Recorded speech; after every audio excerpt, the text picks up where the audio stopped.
Hey everybody, warm greetings from Kenny K. Before I start, if you like, comment, subscribe, it's all free, it's all good, man.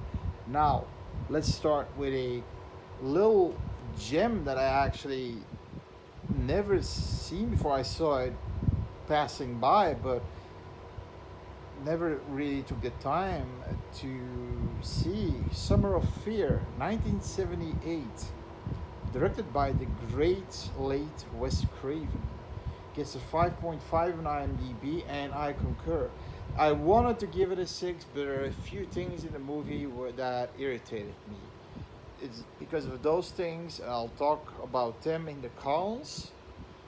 But you've got Linda Blair. She's back from a movie where she's possessed, going to a movie about witchcraft, a horror movie with witchcraft. And then in 81, she goes to a slasher movie, Hell Night. So from possession, witchcraft. Now, Linda Blair in this movie is called Rachel. She's the hero of the movie, basically. Lee Purcell, Julia.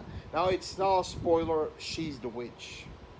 Okay, she's the one that Rachel. She's honing on Rachel and her family. She's the witch, and you got Fran Drescher, Cass Carolyn, Rachel's BFF. And you can hear a little Miss Fine from the nanny in her in this scene here. So I guess I can show Julie around. Okay, good. So I'll see you in an hour. All right. Okay. Have fun. Bye. Of Fran Drescher. Nice. Now the movie, what's it about? Okay, so the movie starts with a car accident, and then you see this witch's face with these glowing eyes, a woman's face and glowing eyes. Now, apparently, those two people were the sister of Rachel's mom, the sister, and then her husband, but his wife was the sister of Rachel's mom, so her aunt, right? Rachel's aunt. They died in that accident, and they had a daughter, Julia. Now she is adopted by the family where Rachel's from, but things are starting to happen. Rachel has a horse. It's a well-trained horse, but the horse feels that she's a witch and starts to go wild and tries to attack Julia, right? There is an anthropologist, professor anthropology, also dabbing in the occult, because Rachel, Julia, her niece, Rachel's niece, is from the Ozarks. Now I never heard about the Ozarks, and that's I actually didn't do my homework on the Ozarks. That's a real location in America that is kind of in folklore and the occult and things like that in America. So, kind of weird people. And the professor immediately knows because she's saying, no, I wasn't born in the Ozarks. I was born in Boston, Massachusetts. But he says, but you do have the people of the Ozarks have defining features in their face, and you have them.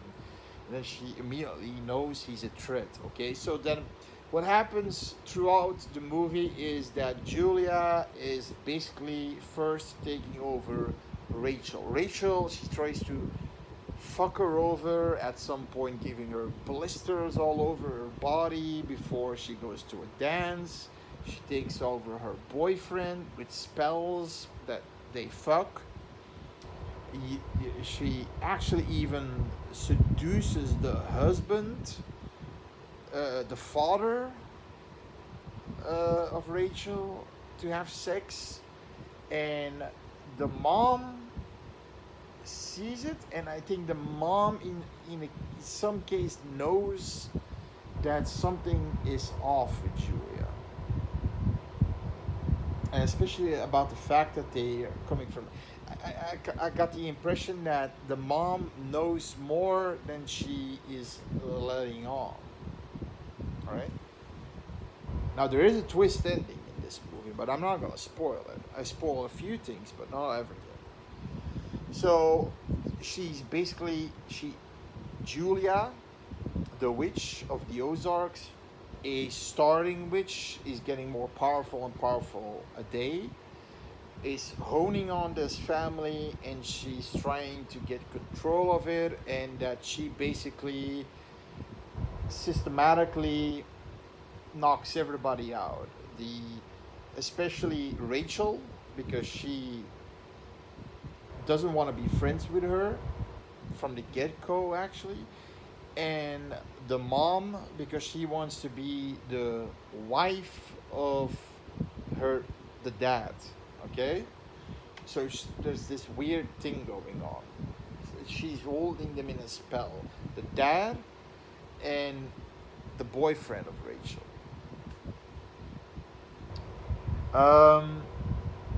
And in the meantime, Rachel is trying to figure things out, how to expose her, and of course, no one believes her, but her mom kind of believes her. But so, what are the pros and the cons? The pros: good acting. Linda Blair. I mean, Linda Blair, I always thought she isn't a bad actress. She's not a good actress. She's okay. I mean, she's okay. She's at that line where she's okay. I always, I mean, you can still see the features of that exorcist face she takes from The Exorcist. You know, those eyes, especially when she has the boils all over her face. Fuck me. I mean, she's, but this, I mean, her acting here is way better than in Exorcist the Heretic, Exorcist 2, the sequel. No. Her acting is way better here. But the acting overall is good. Julia's acting is good. Now, Fran Drescher isn't Carolyn. Her acting is good. She's a nurse in the hospital, but she works as a nurse in the hospital, but you don't see her too much as a side character. But everybody does what they're supposed to do. The acting is good. There's actually a moment in this movie that I didn't suspect there was something gonna happen, and something happened, and it got whoa! And that doesn't happen a lot. After 25 years of watching horror movies, that doesn't happen a lot. Not a jump scare, but a jump scare that something really happens. You know what I mean? That was I got whoa, fuck, startled. So that's a plus. If a movie can do that, that means that the movie basically got me on the edge of my seat at some point, because the movie is very tense. There's a suspense, a tension between Julia and Rachel, and you can feel it. You can feel it. She's slowly taking control over everything, and you can feel it. It's a very. It doesn't have gore, but it doesn't need gore. This movie, it doesn't need gore. It's the tension and the suspense of having a witch in your house. That's enough. And there's this twist at the end.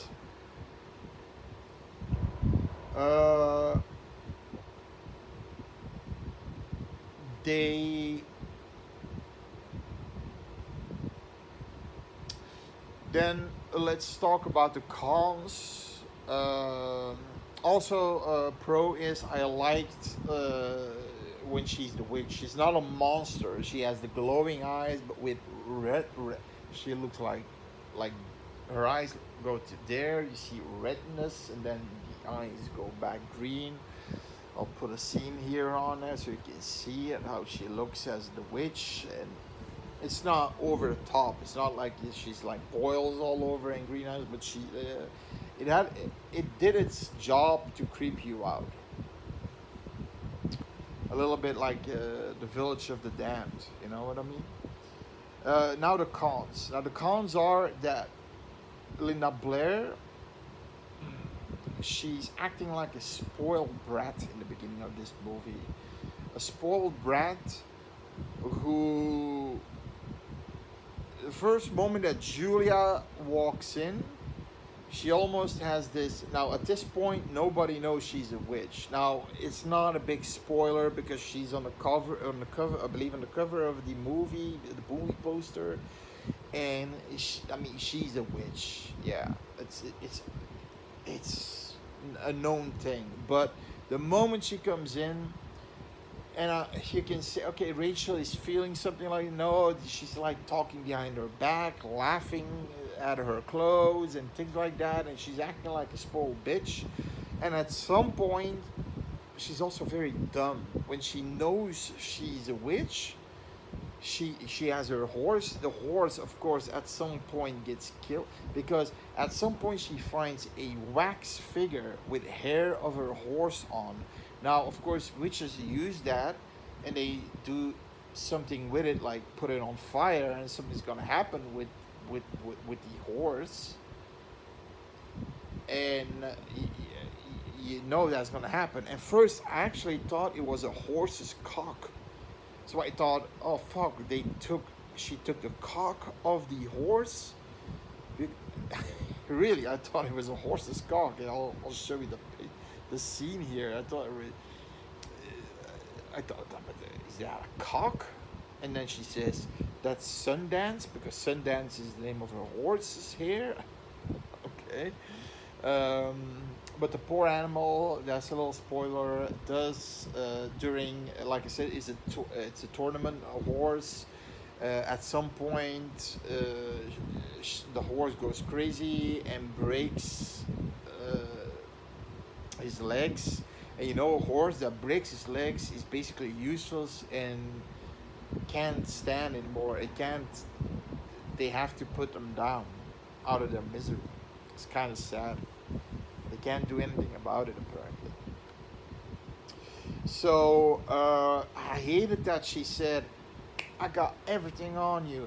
I got this, and I got this, and I got a good friend, the professor, who lives a few houses down the road. And Julia knows he knows, because the professor said he did, studies in Ozark about the occult, and he was in Ozark, and so she knows he can be a threat. So she says his name, and the first thing, of course, that happens, you can probably guess what happens. She's just throwing it all out there, knowing she's a fucking witch, and knowing she can just make trinkets fast like that and fuck that person up, destroy your evidence, which is powerful, right? And she's just laying it out there, and that's the reason. Like I said, the fact that in the beginning she's like a spoiled brat, and then later on she's stupid. She's stupid. And the twist ending I did not like, because I can't spoil it for you, but I did not like it. It had a typical atypical ending, happy, but it also had a not atypical ending. So, but how? Right? There's a how. There are question marks. It's a twist ending with question marks, right? So I didn't like that. No.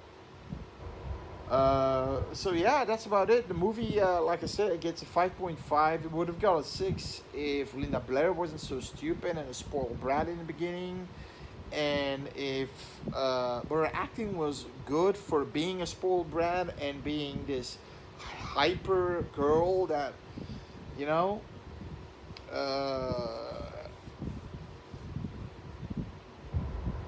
and Julia as the witch trying to be super nice, and that you really hate her, you want her to get fucked over, but you also want to punch Rachel Linda Blair in the face because she's stupid. She's laying her entire here's like two generals fighting it out.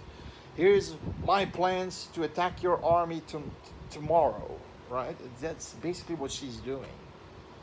So that's the only reason why it gets a 5.5, half pointless. But it's still a great watch. I recommend it. Give it a try. Summer of Fear, 1978. See you later. Bye bye.